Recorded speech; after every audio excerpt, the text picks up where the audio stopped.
Bienvenue sur Le Bonheur me va si bien, le podcast qui vous aide à révéler votre richesse intérieure et à construire la vie qui vous ressemble. Je m'appelle Audrey et je suis coach de vie. Sur ce podcast, je vous livre tous les 15 jours des conseils, des outils et méthodes concrètes pour comprendre vos émotions, mettre en lumière vos qualités, oser être vous. Ma mission, c'est de vous guider, de vous aider à mieux vous connaître, à vous approprier votre vie pour être plus sereine, épanouie et trouver votre cohérence. Ici, on parle donc de confiance en soi, de lâcher prise, de pensée positive, bref. En résumé, je vous aide à révéler la jolie pépite qui est cachée en vous. Alors, préparez-vous à reprendre votre vie en main. Bonjour et bienvenue, merci d'écouter ce 27e épisode du podcast Le Bonheur me va si bien. Aujourd'hui, j'ai décidé de vous parler d'un outil puissant de développement personnel qui va vous aider en fait à changer votre vie, changer vos pensées pour changer votre vie plus exactement. Un outil puissant. Je pourrais même parler d'un outil d'auto-coaching. Certes, je l'utilise moi-même dans mes coachings individuels, voire même dans le programme Révélation, mais vous pouvez l'utiliser seul. Et je l'ai d'ailleurs déjà évoqué à de très nombreuses reprises dans les précédents épisodes de ce podcast. Un outil qui permet d'analyser toutes les situations du quotidien de votre vie pour mieux comprendre et éventuellement modifier vos réactions et comportements. Oui, il nous arrive à toutes parfois de rentrer chez nous et de nous dire « Merde, j'aurais pas dû réagir comme ça ». Ou encore « Mais pourquoi j'ai dit ça ? Je me suis emportée sans raison, qu'est-ce qui s'est passé ?» Bref, toutes ces situations que l'on préfère souvent oublier, où l'on ne se comprend pas, voire même on se déteste. Donc oui, dans ce nouvel épisode, je vais vous apporter un outil magique pour vous aider à mieux vous comprendre et surtout à modifier vos comportements et réactions quand cela s'avère nécessaire. Il s'agit du modèle de Brooke. Oui, vous l'aviez peut-être déjà compris. On l'appelle également modèle CPEAR. Un modèle en 5 clés créé par la coach de vie américaine Brooke Castillo. Et je vais tout vous expliquer en détail. Nous verrons dans cet épisode une présentation express du modèle pour que dès le départ vous compreniez ce dont je vous parle, les bienfaits de cette méthode, le modèle en détail, quand utiliser cet outil d'auto-coaching, les clés pour bien l'utiliser, comment bien l'utiliser et comment agir sur nos schémas de pensée en remontant à la source et enfin, nous terminons par une mise en pratique. C'est parti pour cet épisode très riche, croyez-moi, donc j'espère que vous êtes prêtes et surtout attentives. En premier lieu, une petite présentation rapide en 5 points du modèle de Brooke. Vous allez rapidement comprendre d'où vient le CPEAR. C'est pour les circonstances, les faits ou la situation, juste les faits sans aucun jugement. P pour la pensée, cette petite voix dans votre tête qui vous parle de cette situation. E pour émotion ou votre ressenti. A pour action, ce que vous faites ou non suite à votre ressenti. Et le R pour résultat, les conséquences de votre action ou non-action. Je vous rassure, je vous explique en détail ces 5 points un peu plus tard. Quel est l'intérêt du modèle de Brooke ? Pourquoi se servir de ce modèle en développement personnel ? J'ai trouvé pour ma part 4 bienfaits à cet outil. En premier lieu, il vous aide à identifier vos schémas de pensée négatifs qui vous ont amené à vivre votre vie d'aujourd'hui. Deuxièmement, grâce à ce modèle, vous allez très vite comprendre que vous maîtrisez bien plus votre vie que ce que vous pensez. Si, croyez-moi. Troisièmement, une fois ce modèle en main, vous allez pouvoir reprendre le pouvoir sur vos pensées et par conséquent atteindre plus facilement vos objectifs et rester focus sur l'important. Le dernier bienfait de cette méthode est l'action involontaire qu'il a sur nos croyances limitantes. Comme je vais vous l'expliquer, le travail effectué avec ce modèle va vous permettre de basculer d'un état d'esprit négatif à du positif. Aussi, vous allez tout naturellement chasser vos croyances limitantes. À quoi ça ressemble cette bébête? À quoi ressemble le modèle de Brooke? Parce que là, c'est bien beau, je vous parle de CPEAR, mais ça ressemble à quoi? C'est un outil de développement personnel qui est extrêmement simple en apparence, mais ultra efficace. Le modèle, c'est 5 lignes. Oui, seulement les 5 lignes, et je vous les ai citées un peu plus haut. Circonstances, pensée, émotion, action, résultat. Toutefois, il est important de bien comprendre ce que signifie chaque ligne et comment bien utiliser ce modèle. Aussi, je vous propose de voir en détail les 5 items de cet outil de self-coaching. Mais avant cela, sachez que je vous ai préparé une fiche récapitulative de ces 5 items. Pour chaque point, un petit rappel de leur signification avec exemple à l'appui devrait vous permettre d'utiliser à bon escient ce bel outil. Donc vous pouvez télécharger gratuitement le PDF dans lequel vous avez une grille avec exemple et une grille vierge ainsi qu'un petit schéma pour que vous compreniez mieux visuellement ce qu'est le modèle de Brooke. Bien sûr, je vous ai mis le lien pour télécharger ce PDF dans le descriptif de cet épisode. Revenons-en au détail de ces 5 items, des 5 lignes de ce modèle. La première ligne, ce sont les circonstances. La situation, quelle est-elle? Vous savez, la situation qui vous fait que vous êtes un petit peu en colère, que vous renfrognez, que vous n'êtes pas bien, vous vous posez des questions, pourquoi j'ai réagi comme ça, pourquoi j'ai fait ci, etc. Donc, quelles sont les circonstances? La situation, quelle est-elle? Imaginez-vous être une caméra, vraiment une caméra qui décrit cette situation. Aucun jugement, aucune opinion, rien. Juste les circonstances neutres, indescriptives, détaillées, un constat des faits. C'est vraiment important de comprendre que les circonstances sont neutres. Un exemple, il pleut. Mon talon s'est cassé. Ma fille a fait pipi au lit. C'est neutre. Il n'y a rien, il n'y a pas de jugement, il n'y a rien dedans. Ensuite, on passe aux pensées. La pensée, c'est la petite voix là, que vous avez dans la tête qui va de suite apporter un jugement. Une connotation positive ou négative à l'événement, au fait, à la circonstance. Je vais prendre un fil conducteur, l'exemple de la pluie. Le constat, il pleut. Ma petite voix, oh merde, il pleut encore. Ou oh génial, pas besoin d'arroser. Vous avez perçu, je suppose, la nuance entre les deux tonalités. Deux pensées différentes pour une même situation. Et d'ailleurs, il y aura autant de pensées face à une même situation que d'individus qui la vivent. Après la pensée, on passe à l'émotion.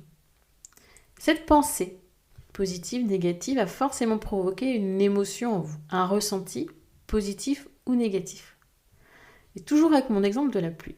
Si je suis dans le cas où, oh merde, il pleut, je suis sans aucun doute agacée, frustrée, irritée. Au contraire, si j'ai eu la pensée, oh, génial, pas besoin d'arroser, je suis plutôt dans la joie. Ce qui suit est la conséquence de cette émotion, qui est elle-même le résultat de notre pensée. La richesse et la force de ce modèle sont là en fait, dans la compréhension de ce schéma, de ces liens de cause à effet entre notre pensée, nos émotions et nos actions, puisqu'on en arrive ensuite à l'action. Votre émotion, elle va ensuite générer une action, un comportement, voire une non-action. Vous n'agissez pas, vous ne dites rien. Je vais donc plutôt parler de décision que d'action. Vous décidez d'agir ou pas, de dire ou de vous taire, de vous asseoir ou de partir. Des exemples. La pluie. Je bougonne et je décide de rester cloîtrée chez moi en me vautrant dans le canapé. Ou, dans le cas où je suis contente parce que je n'ai pas besoin d'arroser, je m'étale sur mon canapé, heureuse de ne pas avoir à sortir pour arroser. L'action est la même, mais l'énergie, elle est complètement différente. Enfin, le final, comment vous sentez-vous dans votre canapé? Triste, malheureuse ou au contraire joyeuse? Si vous réfléchissez un peu, regardez à quel point le résultat de tout ce process renforce même votre pensée initiale. La pluie vous a agacé et au final vous vous retrouvez dans votre canapé à vous morfondre et à vous bougonner sur le fait que la pluie a gâché votre journée. Mais est-ce réellement la pluie qui a gâché votre journée? Ou la pensée que vous avez eue vis-à-vis de cette situation neutre, il pleut? Dans le cas où vous avez réagi de la façon de « Ah génial, il pleut, j'ai pas besoin d'arroser », vous êtes mis dans votre canapé, vous n'avez pas du tout cette sensation de journée gâchée. Et même si il pleut, que c'est négatif, vous auriez pu aussi faire le choix de faire autre chose que de vous affaler, de vous morfondre dans votre canapé. Ranger, réaliser des objectifs que vous auriez pu avoir à faire à l'intérieur de chez vous sans forcément avoir à sortir. Comprenez-vous l'efficacité de ce modèle de Brooke et la compréhension que ces 5 items vous donnent sur votre propre vie? C'est vraiment important. Ces 5 items, ces liens de cause à effet, il y a une circonstance, elle est neutre, elle génère une pensée qui va générer une émotion, qui va entraîner une décision, une action. Et tout cela, ça va avoir un résultat, plus ou moins positif en fonction du reste. Quand utiliser ce modèle de Brooke? Vous l'avez vu, ce modèle est simple. Il peut donc être utilisé dans n'importe quelle situation. Si suite à un événement, vous ressentez une insatisfaction, vous avez l'impression de tourner en boucle, d'être enfermé dans un cercle vicieux et ne pas pouvoir vous en sortir, ce modèle est vraiment fait pour vous. Il va vous aider à reprendre le dessus et à retrouver la positive attitude. Je vais vous donner maintenant les clés. Maintenant, vous savez à quoi ça ressemble. Quand l'utiliser, je vais vous donner les clés et vous expliquer comment bien utiliser ce modèle CPEAR. 3 clés sont extrêmement importantes. La première, et ça ce n'est pas la première fois que je vous le dis, l'honnêteté. Oui, pour bien utiliser cet outil de développement personnel, vous devez être honnête avec vous-même. D'ailleurs, personne d'autre que vous ne lira ce que vous écrivez en testant ce modèle. Alors, qu'est-ce qui vous empêche d'écrire ou de vous dire à vous-même ce qui est une réalité? Personne n'est parfait. Nous avons toutes et tous nos défauts et nos qualités. Et c'est ce qui fait la beauté de ce monde. Alors, sachez identifier vos failles, puis si le cœur vous en dit, travaillez dessus grâce à ce modèle de Brooke. Seconde clé, la prise de recul. C'est une des clés du modèle de Brooke, mais aussi un des bienfaits. En effet, pour bien utiliser le CPER, il est important de prendre du recul par rapport à la situation. Je vous ai parlé tout à l'heure de la caméra. Étudier en toute neutralité le fait, la situation de départ sans jugement est déjà une étape importante, je dirais même primordiale. Si quand vous étudiez, quand vous utilisez ce modèle de Brooke, dès le départ, dès la circonstance, vous apportez une notion de jugement, tout le reste va être faussé. Donc il est vraiment capital de réussir à prendre du recul et à voir quelle est la circonstance, quel est le fait ou l'événement de départ. Cela va vous permettre aussi d'apprendre à relativiser des situations qui de prime abord vous ont paru complexes, inappropriées ou que sais-je encore. Rien qu'en prenant ce regard extérieur vis-à-vis de la situation, vous verrez que déjà, il y en a certaines qui se décanteront d'elles-mêmes. Vous n'aurez même pas besoin d'aller plus loin dans le modèle. Et à force de l'utiliser, d'appliquer ce modèle, d'expérimenter, vous vous rendrez compte que dans d'autres situations, dans la réalité cette fois-ci, pas a posteriori, vous prendrez le recul de vous-même en disant « Oula, là je suis en train de m'emporter » alors que la situation, elle ne le mérite pas. C'est ça aussi. Utiliser ce modèle va vous aider à expérimenter cette réflexion a posteriori, après les événements. Mais plus vous l'étudierez après, plus quand vous serez dedans, vous arriverez à identifier les choses et le moment où tout dérape. Le moment où tout dérape, c'est la petite pensée, l'émotion, l'action. Voilà, la petite pensée, là, la petite voix qu'on entend aussi souvent, la petite voix qui nous parle aussi de nos croyances limitantes, etc., etc. Cette petite voix qui est là, une fois qu'on identifie les conséquences de cette petite voix et le pouvoir que l'on a si on arrive à la changer, tout va déjà beaucoup mieux. Troisième clé, l'écoute de soi. Et oui, apprenez à vous écouter. Je viens de vous le dire, apprenez à écouter cette petite voix intérieure que bien trop souvent, nous faisons taire rapidement, trop rapidement. Elle est là, présente. Alors, écoutez son message. S'il ne vous convient pas, cherchez la raison de ce message. Qu'est-ce qui se cache derrière ? Une peur, un besoin, une valeur bafouée ? Et en trouvant l'origine, en corrigeant cette origine, vous la ferez taire définitivement, cette petite voix. Celle qui vous bloque, qui vous brusque ou vous empêche d'agir comme bon vous semble. Et vous la transformerez en cette petite voix positive que l'on aime tant entendre. Voyons après ces 3 clés comment bien utiliser ce modèle de boucle. Prenez tout simplement le temps de bien décortiquer les événements, vos pensées, vos réactions. Oui, prenez le temps de vous poser avec votre feuille ou la fiche type que vous pouvez télécharger gratuitement et d'écrire étape par étape chaque point. Ainsi, vous percevrez beaucoup plus facilement comment travailler et remonter à la source. Ne grillez surtout pas une étape. Le modèle de Brooke comporte 5 lignes distinctes. Faites-le dans le bon ordre. C, P, E, A, R. Sans cela, vous risquez de perdre le bénéfice de cette jolie méthode de développement personnel. Et comment agir sur son schéma de pensée ? Dernier point avant la mise en pratique. Maintenant, vous avez compris que oui, c'était bien votre pensée initiale qui était la cause du résultat et non la situation. Comment parvenir à modifier ce schéma ? Il n'y a qu'un seul et unique moyen pour cela, car vous ne pouvez rien à la situation, à l'événement de départ. Vous ne pouvez qu'agir sur votre pensée, celle qui est à l'origine de tout.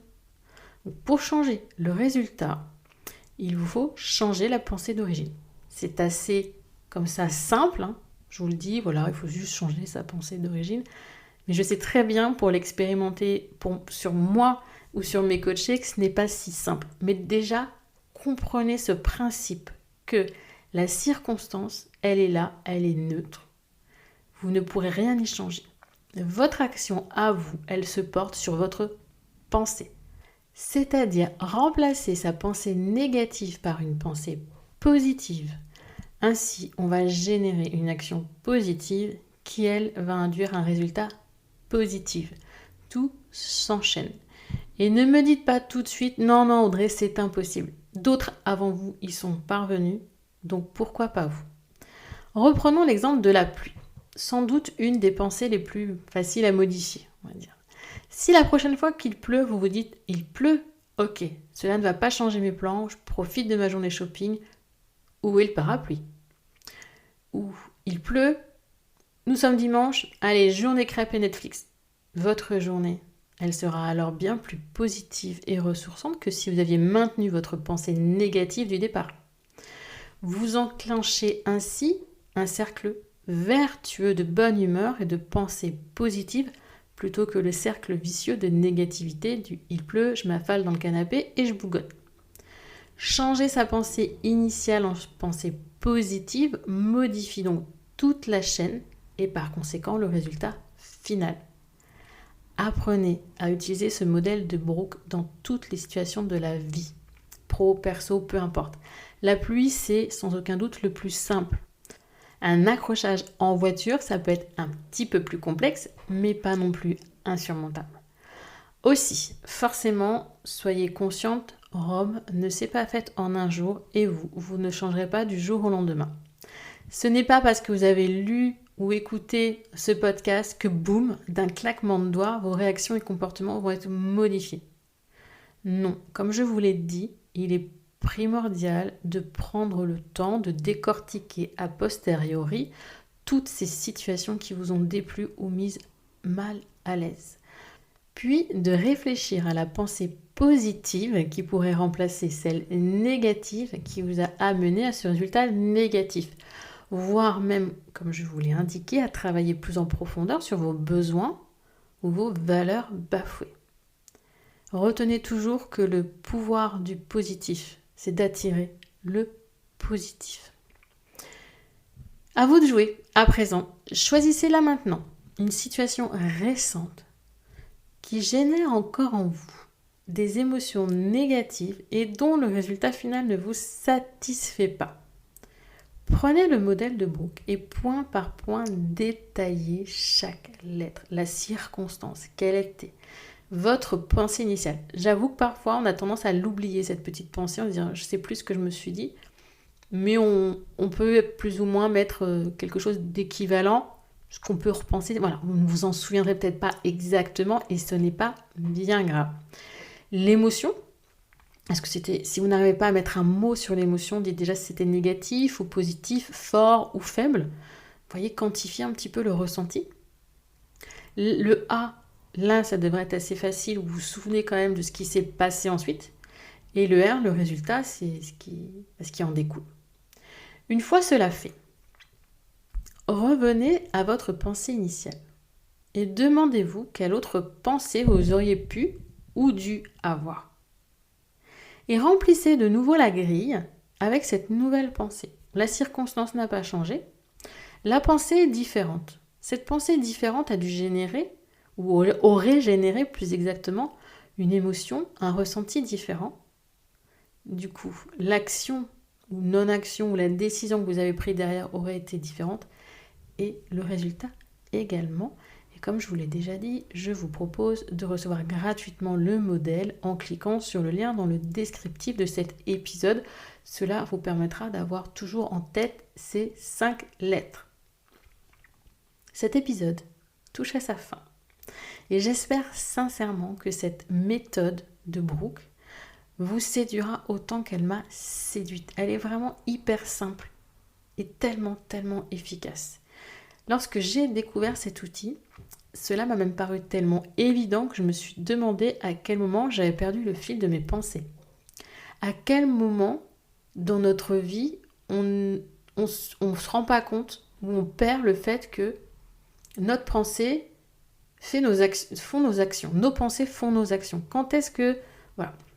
Et j'avais l'impression du coup de m'être laissée mener par le bout du nez, par cette petite voix, sans m'en rendre compte. Mais la simplicité de ce modèle, vous l'avez compris, elle n'est qu'apparente, puisque c'est quand même hyper complexe de réfléchir à tout ça, de prendre le recul nécessaire de façon neutre, de comprendre que cette pensée-là que l'on a eue, c'est ce qui a engendré, et de ne pas remettre la responsabilité de ces réactions ou non-réactions sur une situation et plutôt sur notre pensée. On est bien plus responsable de nos faits et gestes que ce que l'on pense. On a tendance à s'énerver contre l'autre, s'énerver contre un événement, etc., etc. Mais si notre pensée initiale, elle changeait, cet énervement, il n'aurait plus lieu d'être. Pensez vraiment à ça. Pensez au pouvoir que vous avez sur votre vie, à la responsabilité que vous avez sur vos propres actes. Et en écrivant et donc en posant les mots sur des situations et ressentis, on mesure à chaque fois un peu plus la force de nos pensées. Ça peut même faire peur. Nos pensées sont tellement automatiques, vives et rapides, elles ont tellement de conséquences sur nos vies, comment les canaliser ? C'est une fraction de seconde et notre vie, elle a pris un tournant différent, notre vie, elle change. Une pensée positive à la place d'une négative et cela peut modifier complètement votre vie. Est-ce que vous en avez conscience ? En tout cas, j'espère que cet épisode vous a permis de comprendre et de prendre conscience de cela. C'est vraiment primordial quand on travaille sur soi, quand on fait du développement personnel, de comprendre ce schéma de pensée, puisque le modèle de Brooke est tout simplement le descriptif de notre schéma de pensée. En tout cas, n'hésitez vraiment pas à me faire des retours sur ce modèle, sur cette méthode de développement personnel. Lorsque vous l'aurez expérimenté, venez me dire ce que vous en avez pensé, ce que ça vous a apporté. Et si toutefois vous avez besoin d'être accompagné, d'être guidé dans l'utilisation et dans la compréhension de ce qui se cache derrière vos pensées, vos émotions, n'hésitez pas non plus à revenir vers moi pour par exemple un appel découverte et voir si on pourrait travailler ensemble en coaching, soit en coaching individuel, soit en coaching de groupe. Très bientôt va ressortir un programme révélation. Je pense en novembre, là au moment où j'enregistre, nous sommes en septembre 2021, donc en novembre 2021, un nouveau programme révélation. Il y en a déjà eu la version bêta. Je vais l'améliorer, bien la ficeler. Et un nouveau programme révélation ouvrira ses portes en novembre. Et grâce à ce programme, j'ai eu d'excellents résultats. Vraiment, j'ai de très très bons retours et je suis contente de personnes qui ne pensaient, je pense, pas se découvrir ainsi avec un programme en ligne et qui se sont vraiment révélées. Ce programme, je l'ai appelé Révélation, ce n'est pas pour rien. Qui se comprennent mieux aujourd'hui, qui ont mieux identifié leurs objectifs, qui accueillent et identifient leurs émotions, qui les comprennent, qui ont pris confiance en elles. Voilà. Ce programme, c'est un petit bébé pour moi et c'est surtout important pour moi, c'est l'impact qu'il a eu sur les 50 premières élèves qui ont suivi le premier programme. Bref, j'arrête là l'auto-promo. Le modèle de Brooke, c'est un outil que vous pouvez utiliser seul. Et si vous avez besoin d'être accompagné, bien vous me contactez pour que l'on voit ensemble sous quelle modalité je peux vous aider à mieux vous comprendre, à mieux vous connaître et à avancer. En attendant le prochain épisode, je vous souhaite une belle journée, une belle soirée, une belle semaine, voire un bon week-end. Et n'oubliez pas, prenez soin de vous.